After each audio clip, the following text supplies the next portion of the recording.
So hopefully this doesn't happen to you, and especially on the road. Maybe you'll be at the house or something if this does happen, but this is an oil piston coolant nozzle. And I went to take mine out because I had a leak and it was leaking on the ground by this O-ring.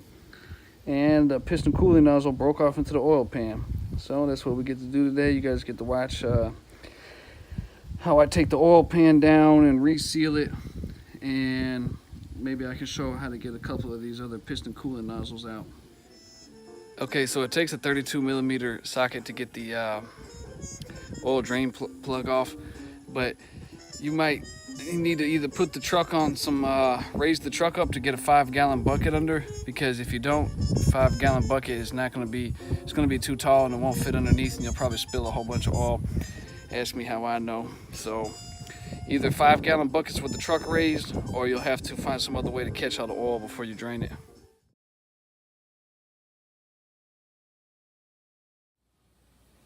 All right, so here's the turbo. I'll show you a couple of these. Let's see if we can see them. There's one. And so pretty much they're all on the line from there. I already changed that one and the other one.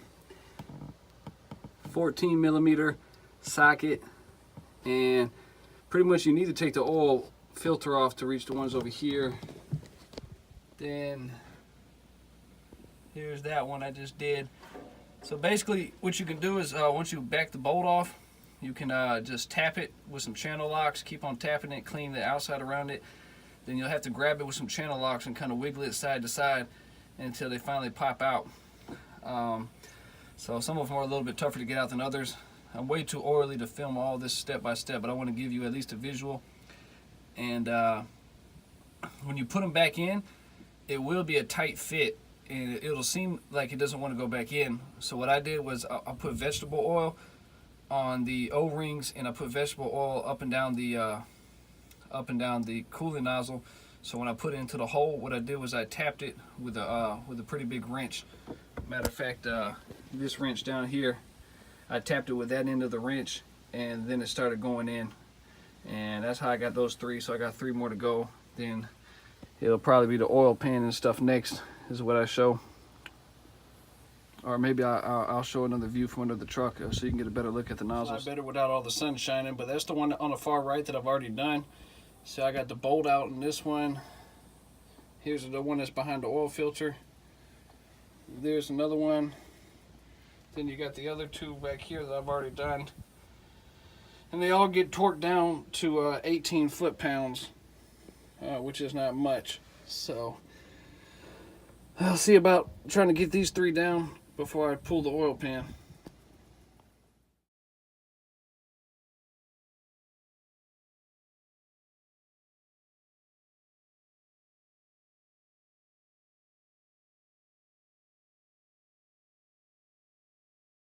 We already took the pan down. I'll try to put in on the words of what size millimeter bolt to use. You see all, socket, but you see all these, I already got them painted with anti-seize. Got all the old gasket off. You're going to need to use a razor blade or something like that to scrape the bottom of the block. Here's the clean oil pan. We got it all out. She already threw away the parts of the broken piston coolant nozzle we found, and they were sitting down in here. So here's the new gasket, and there's a printed side on the gasket, and it should say pan side. So the printed side, I believe, needs to be facing straight down. Maybe somebody can correct me if I'm wrong in the comments. And I put some RTV silicone, this stuff here, on the fronts and the back. And you also have to paint the block on the front and on the front and back as well. So now we got this on the creeper. We're going to try to wheel this in there and get it into position. And I think Cummins recommends that you go ahead and put 1 and 2 bolts in the middle. Then you start to finger tighten all the rest of them. Then I'll post a picture of the torque down order. So, yep. If you have a creeper and some concrete, then you could do like this. I'm just using this. I already got the back end over the cross member. So you can kind of use this as a guy to help you slide it and get it in place.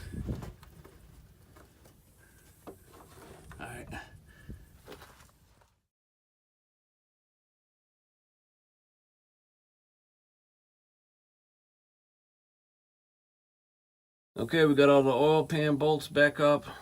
They're 5/8 socket, and there's a torque order you need to do, or that Cummins recommends. And it's pretty much 50 foot-pounds all the way around, except for the very back 4 bolts are 20 foot-pounds. So I just want to give you a quick look here at the oil pump suction tube. There's an O-ring on here that needs to come off. Then a new O-ring goes on. You got to lubricate the O-ring with vegetable oil. And same thing with the oil pump side here. It's kind of hard to see on my new one here, but you got to take this retaining piece off, and there's an O-ring in the center of it. Let me see if I can.